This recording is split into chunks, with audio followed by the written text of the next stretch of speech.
Here are some horror movie remakes that I actually think are pretty good. Starting with Friday the 13th. This franchise has been dormant for years now because of rights disputes, but this 2009 remake is sort of a reboot of the whole franchise. It includes ideas and elements from the first few Fridays, and they turn Jason into this survivalist living in tunnels under the camp. It's the one time, count it, one time, that I think Jason Voorhees was scary in the whole franchise.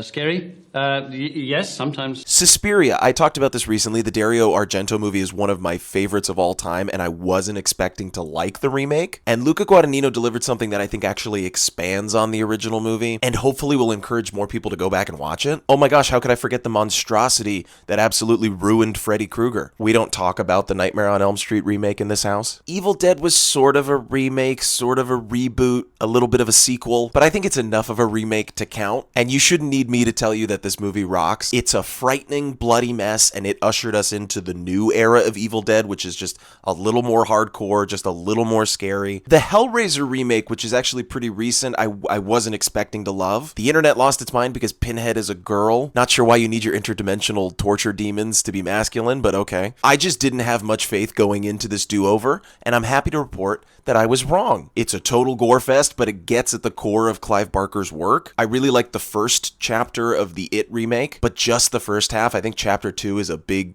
bloated, underwhelming mess. But when I was growing up and I thought of a terrifying clown, I pictured that Tim Curry version. And chapter 1 of the remake solidified Skarsgård as that for a whole new generation. He's a completely new horror icon. Too bad they didn't stick the landing. Maybe they'll make up for it in the TV show. A recent one we gotta give love to is Nosferatu. I was never a super fan of the original, but if you love monster movies, you're aware of it. But the remake is made with so much love. It's a feast for the eyes, like every single frame. And last but not least, I've got one that I think a lot of people don't know is a remake. I'm talking about The Fly with Jeff Goldblum. There's been rumors over the last few years of a new remake, like one coming out in the near future, but the Cronenberg Fly from the 80s is a remake of The Fly from 1958, and it became, for many people, the definitive version of The Fly.